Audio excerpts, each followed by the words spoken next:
One next अपना topic है public statutory corporations. Public corporations are created by special statute of state or central governments. ਇਹ public corporations कौन बनांदियां ने जी ये सेंट्रल गवर्नमेंट्स बनांदियां ने या स्पेशल स्टैट्यूट ऑफ स्टेट्स कुछ भी ਜਿਹੜੇ स्टेट्स ਦੇ ਮੈਂਬਰਸ ਹੁੰਦੇ ਨੇ ਉਹ ਬਣਾਉਂਦੇ ਆ. A legislative act is passed by defining the sphere of work and mode of management of undertakings. ठीक है ਲੋ ਆਪਾਂ ਕਿਵੇਂ ਲੋ ਡਿਫਾਈਨ ਕਰਦਾ ਹੈ ਕਿ ਕੀ ਵਰਕ ਹੈ ਕੀ ਮੈਨੇਜਮੈਂਟ ਯੂਜ਼ ਕਰਨੀ ਹੈ ਕੌਣ ਅੰਡਰਟੇਕ ਕਰੇਗਾ ਬਿਜ਼ਨਸ ਨੂੰ. ਠੀਕ ਹੈ public corporation is a separate legal entity. ਇੱਕ ਪਬਲਿਕ ਕਾਰਪੋਰੇਸ਼ਨ ਇਹ ਸੈਪਰੇਟ ਲੀਗਲ ਐਂਟੀਟੀ ਹੁੰਦੀ ਹੈ ਜਿਵੇਂ ਆਪਾਂ ਨੇ ਪੜ੍ਹਿਆ ਸੀ ਨਾ companies they are separate legal entity created for specific purpose in. ਠੀਕ ਹੈ ਇਹ ਕੁਝ ਸਪੈਸੀਫਿਕ ਪਰਪਸ ਲਈ ਹੀ ਆਪਾਂ ਇਹਨਾਂ ਨੂੰ ਬਣਾਉਂਦੇ ਹਾਂ. ਇਨ ਇੰਡੀਆ ਜਿਵੇਂ Reserve Bank of India Damodar Valley Corporation State Trading Corporation industrial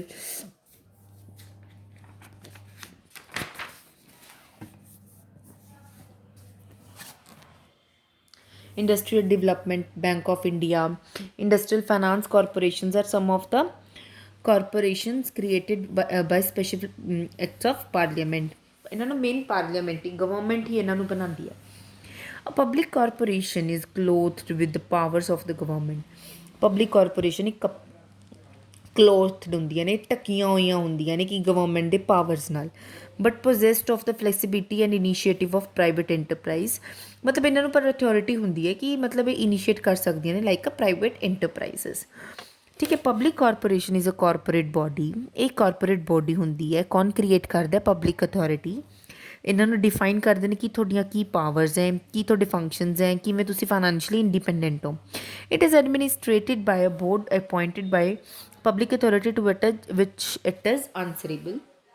ਇੱਕ ਬੋਰਡ ਅਪੋਇੰਟ ਕਰਦੇ ਨੇ ਕਿ ਜਿਹਦੇ ਵਿੱਚ ਇਹਨਾਂ ਨੂੰ ਆਨਸਰੇਬਲ ਕਿਹਨੂੰ ਹੋਣਗੇ. Its capital structure and financial operations are similar to those public company, but its stakeholders retain no equity interest and are deprived of voting right and power of the appointment of the board. ਮਤਲਬ ਇਹਨਾਂ ਦਾ capital structure financial operation ਸਾਰੇ public company ਦੀ ਤਰ੍ਹਾਂ ਹੁੰਦੇ ਨੇ but ਜੋ ਇਹਦੇ ਵਿੱਚ stock holders ਹੁੰਦੇ ਨੇ ਉਹ ਕੋਈ ਇਕੁਇਟੀ ਇਹਨਾਂ ਦਾ ਇੰਟਰਸਟ ਨਹੀਂ ਹੁੰਦਾ ਇਹਦੇ ਵਿੱਚ ਅਤੇ ਕੋਈ ਉਹਨਾਂ ਦੇ ਕੋਈ ਵੋਟਿੰਗ ਰਾਈਟਸ ਨਹੀਂ ਹੁੰਦਾ. ਠੀਕ ਹੈ ਕੋਈ ਉਹਨਾਂ ਕੋਲ power of appointment of the board ਨਹੀਂ ਹੁੰਦੀ ਸਾਰੀ ਪਾਵਰ ਕਿਹਦੇ ਹੱਥ ਹੁੰਦੀ ਹੈ ਗਵਰਨਮੈਂਟ ਦੇ ਹੱਥ ਦੇ ਵਿੱਚ. ਫੀਚਰਸ ਕੀ ਨੇ separate legal entity. A public corporation is created by a separate legislative act. ਕੋਈ ਆਪਾਂ ਲਾਅ ਦਾ ਐਕਟ ਕਰਦੇ ਹਾਂ ਉਹਦੇ ਨਾਲ ਹੀ ਆਪਾਂ ਇਹਨਾਂ ਨੂੰ ਪਬਲਿਕ ਕਾਰਪੋਰੇਸ਼ਨਸ ਨੂੰ ਕ੍ਰੀਏਟ ਕਰਦੇ ਹਾਂ. It is a separate legal entity. ਇੱਕ ਸੈਪਰੇਟ ਲੀਗਲ ਐਂਟੀਟੀ ਹੈ ਇਹਦੇ 'ਤੇ ਆਪਾਂ ਸਿਊ ਵੀ ਕਰ ਸਕਦੇ ਹਾਂ ਇਹ ਵੀ ਸਿਊ ਕਰ ਸਕਦੀ ਹੈ ਵਿਦਆਊਟ ਐਨੀ ਗਵਰਨਮੈਂਟ ਅਪਰੂਵਲ. ਇਹਦੇ ਵਿੱਚ ਕੋਈ ਗਵਰਨਮੈਂਟ ਨੂੰ ਨੀਡ ਨਹੀਂ ਕਿ ਆਪਾਂ ਗਵਰਨਮੈਂਟ ਤੋਂ ਅਪਰੂਵਲ ਲੈਣਾ ਬਟ ਇਹ public corporation statutory corporations separate legal entity ਹੁੰਦੀਆਂ ਨੇ. Government investment these corporations are financed by the government ਹੀ ਇਹਨਾਂ ਨੂੰ ਪੈਸਾ ਦਿੰਦੀ ਹੈ. In some cases private capital may also be associated by at least 50% ਆ ਸ਼ੇਅਰ. ਮਤਲਬ ਇਹਦੇ ਵਿੱਚ ਕੀ ਹੁੰਦਾ ਮੈਕਸੀਮਮ ਸ਼ੇਅਰ ਤਾਂ ਹੈਲਡ ਇੱਕ ਅੱਧਾ ਮਤਲਬ ਚਾਹੇ 51% ਗਵਰਨਮੈਂਟ ਕਰੇ 49% ਆਪਣੀ ਕੌਣ ਕਰੇ ਪਬਲਿਕ ਬਟ ਇਹਦੇ ਵਿੱਚ ਕੀ ਹੁੰਦਾ ਮੇਨ ਹੋਲਡ ਆਪਣਾ ਗਵਰਨਮੈਂਟ ਦਾ ਹੀ ਫਾਈਨਾਂਸ ਇਹਦੇ ਵਿੱਚ ਇਨਵੋਲਵ ਹੁੰਦਾ. Financial autonomy. ਠੀਕ ਹੈ corporations are not dependent on the state exchequer for its day-to-day financial requirement. Legislators do not pass their budgets. They can also raise loans separately. ਇਹਦੇ ਵਿੱਚ ਕੀ ਹੁੰਦਾ corporations ਜਿਹੜੀਆਂ ਹੁੰਦੀਆਂ ਨੇ ਇਹ ਨਾਟ ਡਿਪੈਂਡੈਂਟ ਆਪਣੀ ਸਟੇਟ ਐਕਸਚੇਕਰ ਅਤੇ ਡੇ ਟੂ ਡੇ ਐਕਸਪੈਂਸ ਲਈ ਇਹ ਡਿਪੈਂਡੈਂਟ ਨਹੀਂ ਹੁੰਦੀਆਂ ਕਿ ਹਾਂਜੀ ਮਤਲਬ ਉਹਨਾਂ ਤੋਂ ਹੀ ਇਹਨਾਂ ਨੇ ਪੈਸਾ ਲੈਣਾ ਜਾਂ ਕਿਵੇਂ. ਠੀਕ ਹੈ ਜਿਹੜੇ ਲੈਜਿਸਲੇਚਰ ਲਾਅ ਇਹਨਾਂ ਦਾ ਕੋਈ ਬਜਟ ਨਹੀਂ ਪਾਸ ਕਰਦਾ ਇਹ ਆਪਣਾ ਇੰਡੀਵਿਜੂਅਲੀ ਵੀ ਲੋਨ ਕਿਸੇ ਤੋਂ ਵੀ ਲੈ ਸਕਦੇ ਆ. ਇਹਨਾਂ ਕੋਲ ਇੰਡੀਪੈਂਡੈਂਸ ਹੁੰਦੀ ਹੈ ਪ੍ਰੋਪਰ ਫਾਈਨੈਂਸ਼ੀਅਲ ਆਟੋਨਮੀ. ਆਟੋਨਮੀ ਦਾ ਆਪਣੇ ਆਪ 'ਚ ਹੀ ਨਾ ਆਟੋ ਮਤਲਬ ਸੈਲਫ ਨੋ ਮਤਲਬ ਸੈਲਫ ਜਿੱਥੇ ਵੀ ਆਟੋ ਲੱਗ ਗਿਆ that means self. Government appointed management. The management of corporation is appointed by the government ਹੀ ਇਸ ਨੂੰ ਅਪੋਇੰਟ ਕਰਦੀ ਹੈ ਮੈਨੇਜਮੈਂਟ ਨੂੰ. Generally board is nominated to manage these undertakings. ਇੱਕ ਬੋਰਡ ਆਪਾਂ ਨੋਮੀਨੇਟ ਕਰ ਦਿੰਦੇ ਹਾਂ ਕਿ ਜੋ ਇਹਨਾਂ ਦੀ ਅੰਡਰਟੇਕਿੰਗਸ ਨੂੰ ਮੈਨੇਜ ਕਰੇਗਾ. ਇਹਨਾਂ ਨੇ ਇਹਦੇ ਭਾਰਤੀ ਰਿਜ਼ਰਵ ਬੈਂਕ ਦਾ ਲੋਗੋ ਦਿੱਤਾ ਹੋਇਆ reserve Bank of India. independent recruitment of employees. These corporations result their own employees. They can appoint capable person to manage their corporations on commercial lines. ਹੁਣ ਆਪਾਂ ਦੇਖਦੇ ਨਾ ਆਰਬੀਆਈ ਦੇ ਐਗਜ਼ਾਮਸ ਨਿਕਲੇ ਨੇ, ਠੀਕ ਹੈ, ਇਹ ਆਪਣਾ ਖੁਦ ਵੀ ਇਹ ਐਗਜ਼ਾਮਸ ਕੰਡਕਟ ਕਰਾ ਸਕਦੇ ਨੇ। ਇਹਨਾਂ ਨੂੰ ਕੋਈ ਜ਼ਰੂਰਤ ਨਹੀਂ ਹੁੰਦੀ ਕਿ ਹਾਂਜੀ ਗਵਰਨਮੈਂਟ ਹੀ ਇਹਨਾਂ ਦੇ ਐਗਜ਼ਾਮਸ ਨੂੰ ਉਹ ਕਰੇਗੀ, ਇਹ ਆਪਣਾ ਖੁਦ ਪੇਪਰ ਪਾਉਂਦੇ ਹੈ, ਠੀਕ ਹੈ। ਗਵਰਨਮੈਂਟ ਦਾ ਹੋਲਡ ਹੁੰਦਾ ਹੈ ਬਟ ਇੰਨਾ ਮੈਕਸੀਮਮ ਹੋਲਡ ਨਹੀਂ ਹੁੰਦਾ। ਮੈਰਿਟਸ ਕੀ ਨੇ? ਤਾਂ ਇੰਟਰਨਲ ਇੰਟੋਨਮੀ, ਇੰਡੀਪੈਂਡੈਂਸ ਇਹਨਾਂ ਨੂੰ। Public corporations have internal freedom, they can devise their own policies and programmes. ਇਹ ਖੁਦ ਦੀਆਂ ਆਪਣੀਆਂ ਪੋਲਿਸੀਜ਼ ਤੇ ਪ੍ਰੋਗਰਾਮ ਬਣਾ ਸਕਦੇ ਹੈ, ਆਪਣੇ ਖੁਦ ਗੋਲ ਸੈੱਟ ਕਰ ਸਕਦੇ ਨੇ, ਖੁਦ ਆਪਣਾ ਜਿਸ ਐਕਸ਼ਨ ਤੇ ਇਹਨਾਂ ਨੇ ਜਿਸ ਰਾਹ ਤੇ ਚੱਲਣਾ ਹੈ ਉਹ ਡਿਸਾਈਡ ਕਰ ਸਕਦੇ ਹੈ। ਫਲੈਕਸੀਬਿਲਿਟੀ, ਕੋਈ ਰਿਜਿਡਿਟੀ ਨਹੀਂ ਹੁੰਦੀ, ਕੋਈ ਫਿਕਸ ਵਰਕਿੰਗ ਨਹੀਂ ਹੁੰਦਾ ਕਿ ਹਾਂਜੀ ਤੁਹਾਨੇ ਐਵੇਂ ਹੀ ਕੰਮ ਕਰਨਾ ਹੈ। ਜਿਵੇਂ ਅਗਰ ਕੋਈ ਵੀ ਬਿਜ਼ਨਸ ਕੰਸਰਨ ਨੂੰ ਸਕਸੈਸ ਬਣਾਉਣ ਲਈ ਕੋਈ ਵੀ ਫਲੈਕਸੀਬਿਲਿਟੀ, ਕੋਈ ਵੀ ਜ਼ਰੂਰਤ ਇਹਨਾਂ ਨੂੰ ਵੀ ਹਾਂਜੀ ਅਸਾਂ ਨੇ ਆ ਪੋਲਿਸੀਜ਼ ਨੂੰ ਚੇਂਜ ਕਰਨੇ ਕਰ ਸਕਦੇ ਹਾਂ। The management is free to take decisions in the interest of organisation. ਵੀ ਸਾਡੀ ਆਰਗੇਨਾਈਜੇਸ਼ਨ ਦੇ ਇੰਟਰਸਟ ਨਾਲ ਮੈਨੇਜਮੈਂਟ ਫ੍ਰੀ ਹੁੰਦੀ ਹੈ, ਵੀ ਕਿਵੇਂ ਮਰਜ਼ੀ ਡਿਸੀਜ਼ਨ ਲੈ ਸਕਦੀ ਹੈ। Free from government interferences. Public corporations are free from government interferences. They are not dependent on government departments. ਇਹ ਮਤਲਬ ਗਵਰਨਮੈਂਟ ਦੀ ਇਹਦੇ ਵਿੱਚ ਇੰਨੀ ਜ਼ਿਆਦਾ ਇੰਟਰਫੇਰੈਂਸ ਨਹੀਂ ਹੁੰਦੀ। ਆਪਾਂ ਗਵਰਨਮੈਂਟ ਦੇ ਡਿਪਾਰਟਮੈਂਟ ਉੱਤੇ ਫੁੱਲੀ ਡਿਪੈਂਡੈਂਟ ਨਹੀਂ ਹੁੰਦੇ।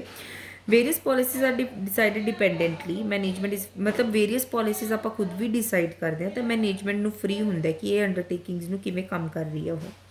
Employment of competent person. These corporations utilize the service of competent person, ਠੀਕ ਹੈ। ਜਿਹੜੇ ਕੰਪੀਟੈਂਟ ਪਰਸਨਸ ਹੁੰਦੇ ਨੇ ਉਹਨਾਂ ਦੀ ਸਰਵਿਸ ਨੂੰ ਇਹ ਆਰਗੇਨਾਈਜੇਸ਼ਨਸ ਕੀ ਨੇ ਯੂਟੀਲਾਈਜ਼ ਕਰਦੀਆਂ। They are free to employ persons according to their requirement. All important positions are given to capable person. They have their own cadres of employees. ਮਤਲਬ ਕੀ ਹੁੰਦਾ ਇਹਨਾਂ ਦਾ? ਹੁਣ ਦੇਖੋ ਆਪਾਂ ਪੀਓ ਦੇ ਐਗਜ਼ਾਮਸ ਨਿਕਲਦੇ ਆ, ਕਲਰਕ ਦੇ ਐਗਜ਼ਾਮਸ ਨਿਕਲਦੇ ਆ, ਜਿਹਦੇ ਅੱਛੇ ਮਾਰਕਸ ਆਉਣਗੇ ਉਹੀ ਇਹਦੇ ਵਿੱਚ ਕੰਮ ਕਰਦਾ ਹੈ, ਠੀਕ ਹੈ। ਕੰਪੀਟੀਟਿਵ ਪਰਸਨ ਨੂੰ ਲੈ ਕੇ ਆਉਂਦੇ ਨੇ ਕਿ ਇਹਨਾਂ ਦੀ ਸਰਵਿਸ ਦੀ ਪ੍ਰੋਪਰਲੀ ਯੂਟਿਲਿਟੀ ਹੋਵੇ, ਯੂਟੀਲਾਈਜ਼ ਹੋਣ। Run of business line. These undertakings are run on commercial line. They also earn profit like private concerns. ਇਹ ਵੀ commercial lines ਦੇ ਉੱਤੇ ਚੱਲਦੇ। commercial ਦਾ ਮੇਨ ਮਤਲਬ ਕੀ ਹੁੰਦਾ ਕਿ commercial ਮਤਲਬ ਕੋਈ ਵੀ ਜਿੱਥੇ commercial ਹੁੰਦੀ ਹੈ ਨਾ ਚੀਜ਼, that means ਕਿ they have to earn profit, ठीक है। They also earn profits like private concerns. It helps these undertaking to finance the schemes and undertake expansion plans. फिर इन्हों के फर्दर अपनी बैंक फर्दर एक्सपेंशन लिए इन्होंने इवले फाइनेंसिस की जरूरत पैंती है। Accountability. These undertakings are accountable to the legislature for their performance. मतलब ये लॉ ਲਈ ਹੀ मतलब ਬਾਉਂਡੇਸ਼ਨਸ ਨੇ ਇਹਨਾਂ ਨੂੰ ਕਿ ਲॉ ਨੂੰ ਹੀ ਇਹਨਾਂ ਨੇ ਆਪਣੇ ਦੇਣੀਆਂ ਹੁੰਦੀਆਂ ਕਿ ਕੀ ਇਹਨਾਂ ਨੇ ਪਰਫਾਰਮੈਂਸ ਕੀਤੀ ਹੈ। That means they are accountable to the legislature for their performance. They try to increase their efficiency, otherwise they are criticized in the parliament or state legislatures। मतलब ਇਹਨਾਂ ਨੂੰ ਇਹ ਹੁੰਦਾ, ਇਹਨਾਂ ਨੂੰ ਹੋਣਾ ਚਾਹੀਦਾ ਕਿ ਇਹ ਆਪਣੀ ਐਫੀਸ਼ੀਐਂਸੀ ਨੂੰ ਇਨਕਰੀਜ਼ ਕਰਕੇ ਹੀ ਰੱਖਦੀਆਂ ਨੇ, ਕਿਉਂਕਿ ਅਗਰ ਇਹ ਨਹੀਂ ਕਰਨਗੇ ਤਾਂ ਇਹਨਾਂ ਨੂੰ ਪਾਰਲੀਮੈਂਟ ਦੇ ਵਿੱਚ ਕ੍ਰਿਟਿਸਾਈਜ਼ ਕੀਤਾ ਜਾਏਗਾ। ਮਤਲਬ ਕ੍ਰਿਟਿਸਾਈਜ਼ ਦਾ ਮਤਲਬ ਵੈਸੇ ਤੁਹਾਨੂੰ ਪਤਾ ਹੀ ਹੋਗਾ ਕ੍ਰਿਟਿਸਾਈਜ਼ ਦਾ ਮਤਲਬ ਕੀ ਹੁੰਦਾ ਹੈ। Service to society. Public corporations provide commodities and services to the people at reasonable prices। Public corporations मतलब बहुत सारियां services provide करदियां ने लोगों ਨੂੰ बहुत ਘੱਟ ਰੇਟ ਦੇ ਉੱਤੇ। They also earn profits। The primary aim to help the society in getting various services। मतलब ਇਹਨਾਂ ਦਾ ਮੇਨ ਬੈਨੀਫਿਟ ਇਹ ਹੁੰਦਾ ਕਿ ਸਾਡੀ ਸੋਸਾਇਟੀ ਨੂੰ ਅਸੀਂ maximum to maximum benefit provide ਕਰੀਏ, ਪਰ ਇਹਨਾਂ ਨੂੰ ਪ੍ਰੋਫਿਟ ਵੀ ਇਹ ਫੇਰ ਵੀ ਜਨਰੇਟ ਕਰ ਲੈਂਦੀਆਂ ਨੇ। Demerits. Limited ਅਟੋਨਮੀ। Though public corporations also enjoy internal autonomy, still government interference is there। ਹੁਣ ਆਪਾਂ ਦੇਖੋ at least 51% of the share is in the hands of the government, so government will automatically interfere among the मतलब this process.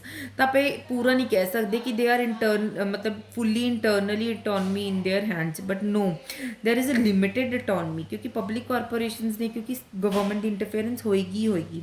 Concern government department exercise direct और indirect control over these bodies. जो भी government department ये जुड़े हुए होंगे ने वो या इनडायरैक्टली या डायरैक्टली ये मतलब कंट्रोल तो रखता ही है। ऑल इंपॉर्टेंट पॉलिसीज़, जो भी इंपॉर्टेंट पॉलिसीज़ होंदियां ने they are in the hands of the government approval. Management is also appointed by the government, so limited autonomy is exercise by these corporations. Management भी खुद ही government ही appoint करती है, तो बहुत लिमिटेड अथॉरिटी रह जाती है जो इन ऑर्गेनाइजेशंस को मिलती है। Difficulty in making changes. Any changes in the sphere of activities of the corporation involves a change in the statute of the corporation. ਅਗਰ ਕੋਈ ਵੀ ਆਪਾਂ ਐਕਟੀਵਿਟੀ ਦੇ ਵਿੱਚ ਚੇਂਜ ਲੈ ਕੇ ਆਉਂਦੇ ਆ ਤਾਂ ਕਾਰਪੋਰੇਸ਼ਨ ਦੇ ਉਹਦੇ ਵਿੱਚ ਸਟੈਚੂਟ ਦੇ ਵਿੱਚ ਵੀ ਚੇਂਜ ਹੁੰਦਾ ਹੈ। The statute can be amended only by a legislature. ਜਿਹੜਾ ਸਟੈਚੂ ਵਿੱਚ ਹੁੰਦਾ ਮਤਲਬ ਇਹ ਲਾਅ ਹੀ ਇਹਨੂੰ ਅਮੈਂਡ ਕਰ ਸਕਦਾ ਹੈ। It is difficult process and take much more time. ਇਹ ਬਹੁਤ ਟਾਈਮ ਕੰਜ਼ਿਊਮਿੰਗ ਪ੍ਰੋਸੈਸ ਹੈ। Misuse of financial autonomy. Financial autonomy of the corporation is sometime misused only by the management. Management ਇਸ ਨੂੰ misuse ਕਰ ਸਕਦੀ ਹੈ। ਪਬਲਿਕ ਮਨੀ ਮਤਲਬ public money waste ਹੋ ਜਾਂਦੀ ਹੈ ਅਨਨੈਸੈਸਰੀ ਪ੍ਰੋਜੈਕਟਸ 'ਤੇ। Lack of personal touch. Corporations are managed by the salaried employees ਜੋ ਵੀ ਸੈਲਰੀ ਇੰਪਲੋਏ ਸੌਰੀ ਜਿਨ੍ਹਾਂ ਨੂੰ ਆਪਾਂ ਸੈਲਰੀ ਪ੍ਰੋਵਾਈਡ ਕਰਦੇ ਹਾਂ ਉਹੀ ਪਰਸਨਸ ਇਹਨਾਂ ਦੀ ਮੈਨੇਜ ਕਰਦੇ ਆ। ਟੌਪ ਮੈਨੇਜਰੀਅਲ ਪਰਸੋਨਰ ਔਰ ਆਲਸੋ ਪੇਡ ਇੰਪਲੋਈਜ਼। ਮਤਲਬ ਜਿਹੜੇ ਟੌਪ ਮੈਨੇਜਰ ਵੀ ਹੁੰਦੇ ਨੇ ਉਹਨਾਂ ਨੂੰ ਵੀ ਆਪਾਂ ਪੇਡ ਇੰਪਲੋਈਜ਼ ਹੀ ਹੁੰਦੇ ਨੇ। ਤਾਂ ਇਹਦੇ ਵਿੱਚ ਪਰਸਨਲ ਟੱਚ ਬਹੁਤ ਮੁਸ਼ਕਿਲ ਹੁੰਦਾ ਕਿਉਂਕਿ ਐਵਰੀਥਿੰਗ ਮੈਨੇਜਡ ਰੂਟੀਨ ਵੇ ਦੇ ਵਿੱਚ ਮੈਨੇਜਡ ਹੋਏਗਾ ਤਾਂ ਪਰਸਨਲ ਟੱਚ ਇਹਦੇ ਵਿੱਚ ਨਹੀਂ ਹੁੰਦਾ। Government control. Though these corporations are autonomous bodies, still there are many control exercised by the government. ਮਤਲਬ ਦੋ ਆਪਾਂ ਕਹਿ ਸਕਦੇ ਹਾਂ ਕਿ ਇਹ autonomous bodies ਨੇ ਕਿ ਖੁਦ ਕੰਟਰੋਲ ਕਰ ਸਕਦੀਆਂ ਨੇ ਬਟ ਸਟਿਲ ਗਵਰਨਮੈਂਟ ਇਹਨਾਂ 'ਤੇ ਬਹੁਤ ਕੰਟਰੋਲ ਕਰਦੀ ਹੈ। ਪਬਲਿਕ ਅਕਾਊਂਟਸ ਕਮੇਟੀ PAC, ਠੀਕ ਹੈ, and controller and auditor general of India AGI ਇਹਨਾਂ 'ਤੇ ਕਾਰਪੋਰੇਸ਼ਨਸ 'ਤੇ ਜਿਹੜੀਆਂ ਰਿਪੋਰਟਸ ਬਣਾਉਂਦੇ ਨੇ ਇਹ ਫਾਈਨੈਂਸ਼ੀਅਲ ਜਿਹੜੇ ਪਬਲਿਕ